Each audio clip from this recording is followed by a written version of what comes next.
everyone. Today we are going to discuss English literature one short video. ये video काफी छोटी होने वाली है. It is just for revision purpose. कल आपकी एग्जामिनेशन है. All the best to all of you. Let's get into the video. ये रहा आपका first question. Chatting as it went, the women followed the dusty track towards the river. All right, आपको इससे समझ में आ गया होगा कि the blue beat से लिया हुआ है. Why did the women chatted as they went? जैसे ही वो औरतें रिवर क्रॉस कर रही थी, वो क्यों बकबक कर रही थी अननेसेसरी चीजों के बारे में.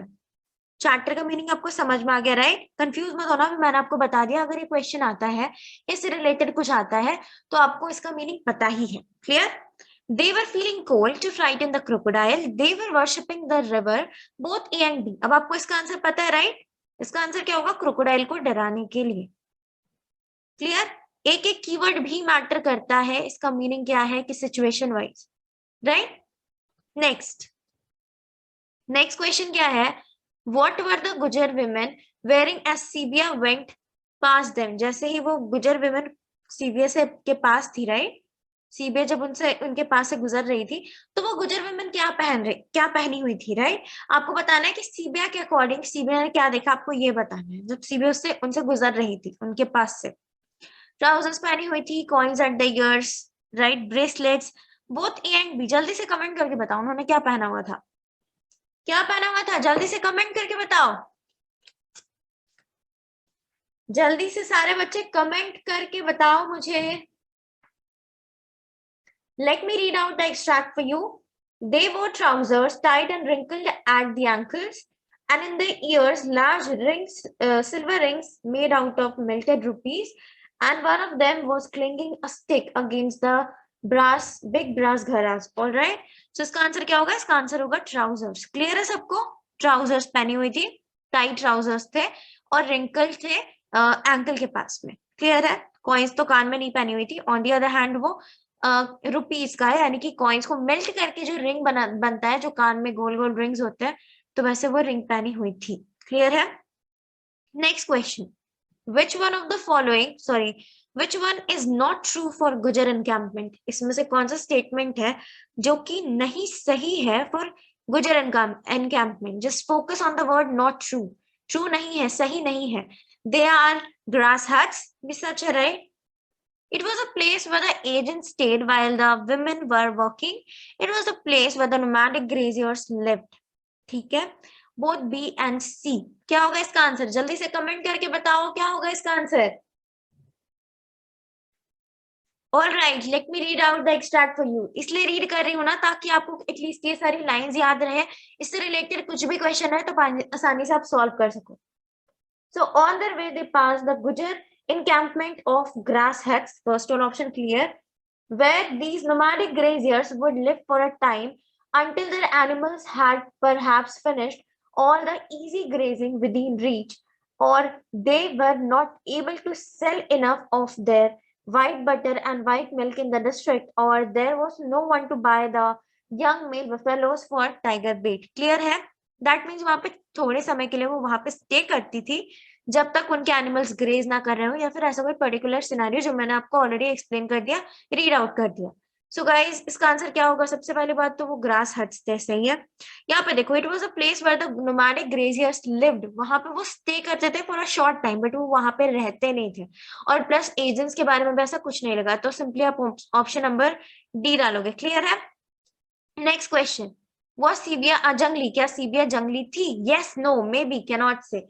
देखो, the Gujars were junglis as Sibia was too, born and bred in the forest. That's why Sibia is also a jungli. So the answer is yes. Clear hai? Next, B extract. She was heavily weighed, her muscles stretched and aching. What was she carrying with her? यहाँ पे she किसको refer कर रहा है? Definitely Sibia से समझ जाओ कि सीबिया को रेफर कर रहा है, राइट? होममेड hay forks, घरास, ड्राई ग्रास और बोती एंड. जल्दी से कमेंट करके बताओ. इजी है. वो क्या क्या लेकर गई थी अपने साथ? सिकल और होममेड हे फॉर्क. और वो आते टाइम, अभी वो जब लौट रही थी, तो उसके हाथ में क्या क्या है? इस ऑप्शन में से जो है उसको ही आपको टेक आउट करना है. इसके अलावा जो है, वो जो मेंशन नहीं है उसको भूल जाओ अभी के लिए. उसको ऐसा मत करो कि दिमाग से निकाल दो, बट अभी के लिए टेम्पररी इस ऑप्शन में से सेलेक्ट कर। सो सबसे पहली बात तो होममेड ग्रेव हे फॉल्स होगा ही, plus dry grass, that means option number D is the right answer. Next question, who is she? Gujar women, सीबिया, सीबिया's मदर, या both B and C? Just मैंने आपको बताया सीबिया। Next question, why did the Gujar woman walked on to the stepping stones? वो जो गुजर वुमन थी, जो सीबीआई के पास जो घड़ा लेके आ रही थी, राइट, जिसपे अटैक किया था क्रोकोडाइल ने, वो गुजर वुमन, आपको समझ में आना नहीं चाहिए यहाँ पे हम किस वुमन के बारे में, किस चीज के बारे में बोल रहे हैं एग्जैक्टली। तो वो स्टेपिंग स्टोन पे क्यों चढ़ी? She was tired and was crossing the river. She did not notice them as she was busy in her own thoughts. In order to get the clear water, right? In order to get the clear water, यहाँ पे कुछ और missing है, to fill up the buckets. Let me write it over here. To fill up the gharas. Okay, just a second. To fill up the घरास और earthen pots, ठीक है। उसे साफ पानी चाहिए था अपने अर्दन पॉट्स को भरने के लिए, या फिर बोथ ए एंड सी? जल्दी से कमेंट करके बताओ क्या होगा इसका आंसर। जल्दी से सारे बच्चे कमेंट करके बताओ, और पहले इसका स्क्रीनशॉट ले लो। क्या होगा इसका आंसर, जल्दी से कमेंट करके बताओ गाइस। इसका answer simply option number C होगा, राइट? क्लियर है सबको? C. Shall we move on to next? All right, now we are moving on to the next question. Next question क्या है? Which part of Gujar women's, it's not women, it will be woman. Gujar woman's body did the crocodile attacked first? Did के साथ we use present tense. So यहाँ पे again attacked को हटा दो, attack first. गुजर वुमन के किस पार्ट में, बॉडी के किस पार्ट में क्रोकोडाइल ने अटैक किया था सबसे पहले? Shoulders, leg, head, both A and B? जल्दी से कमेंट करके बताओ क्या होगा इसका answer. Simply option number B, पैरों में, right? Next, C extract. Then out went the match. Just a second. Then out went the match and nothing could be seen but the thick cold wall. Clear है ये किस story से है? The Little Match Girl. The above extract relates to which vision? किस vision से related है ये? Christmas tree, roost goose, iron stove, या ग्रैंडमदर? जल्दी से कमेंट करके बताओ क्या होगा इसका आंसर। इसका answer simply option number B होगा, right? Roast goose, roast goose, sorry for that, it's roast goose. Alright, now we are moving on to the next question. Next question क्या है? Was a girl not wearing slippers now? Just a second, I am very sorry for this. जल्दी जल्दी में typing mistake, I am very sorry for this.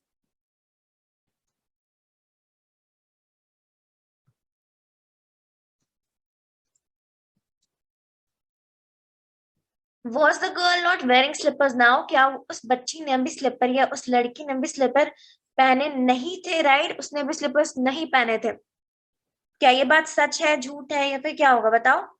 क्या उसने भी slippers पहना था? Absolutely not. तो आंसर क्या होगा? Yes, she was not wearing slipper. सही है, ये ट्रू है। क्लियर? ए। बस आपको ये वाले नॉट वाले कीवर्ड पे आपको फोकस करना है। जब भी देगा आपको एब्सोल्युटली देखकर समझकर आपको इसका आंसर देना है। Next question, just a second. Question देखो, क्वेश्चन क्या है? Question number 3, why was a girl not talking about her appearance और थिंकिंग, सॉरी, वो लड़की अपने अपीयरेंस के बारे में, अपने लुक्स के बारे में क्यों नहीं सोच रही थी? because she was feeling cold, because she was irritated with everyone, she was aware of her beauty, both A and C. वो ठंड से कांप रही थी, she was feeling cold, या फिर वो लोगों से इरिटेट हो गई थी, या फिर वो अपने सुंदरता के बारे में उसे पता था कि वो बहुत ज्यादा सुंदर है, या फिर दोनों ए और सी होगा। जल्दी से कमेंट करके बताओ क्या होगा इसका आंसर। इसका आंसर क्या होगा? Simply option number A. Clear? Next question, but a bird that stalks down his narrow cage, name the poet. Hans Christian Andersen, Nora Burke, Maya Angelou, Roald Dahl? क्या होगा इसका आंसर? सी, माया Angelo. इसमें कोई doubt नहीं है, right? Next question, the poem is a or an biography, exaggeration, autobiography और monologue, जल्दी से कमेंट करके बताओ क्या होगा ये, ऑटोबायोग्राफी। क्लियर है, याद रहेगा सबको। चलो next question, who is more at fault for such a poor condition of the cage bird. Cage bird के ऐसे कंडीशन के लिए सबसे ज्यादा फॉल्ट किसका है, केज बर्ड का, खुद केज बर्ड का, फ्री बर्ड का, या फिर ह्यूमंस का, या फिर B and C, free bird का भी और ह्यूमंस का भी। जल्दी से कमेंट करके बताओ। अब फ्री बर्ड, ये तो नॉर्मल सी बात है ना कि फ्री बर्ड तो जाके केज बर्ड को आजाद नहीं कर सकता, राइट, वो भी तो खुद भी एक बर्ड है, but humans are at fault. Clear. Next question, what is the theme of the poem, इस पोएम का थीम क्या है, sarcasm, struggles of birds, racism and discrimination, lives of birds। आपको सबसे इंपॉर्टेंट, मोस्ट इंपॉर्टेंट आपको इस poem का theme बताना है, राइट। दैट मीन्स बर्ड्स के एग्जाम्पल से एग्जैक्टली पोएट क्या समझाना चाह रही थी, racism and discrimination, right. Clear है सबको। Next question, and you see my harvest what I reap, who is the poet, Maya Angelou, Hans Christian Andersen, David Roth, Robert Browning, right, option number D।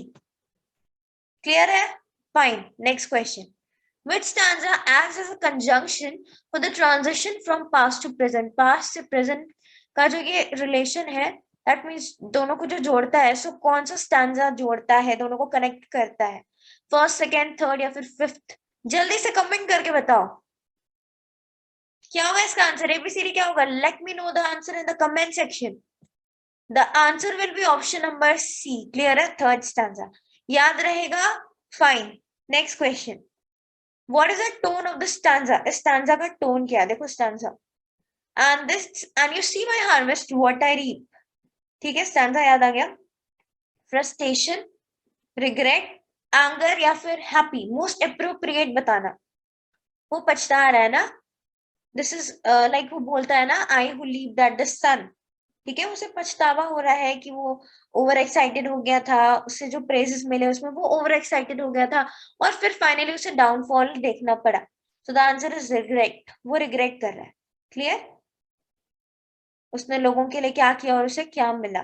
Clear है, this stanza serves as dash to the current event, जहां पे option नहीं दिए हुए and इसका answer मैं आपको बताती हूँ, जस्ट अ सेकेंड।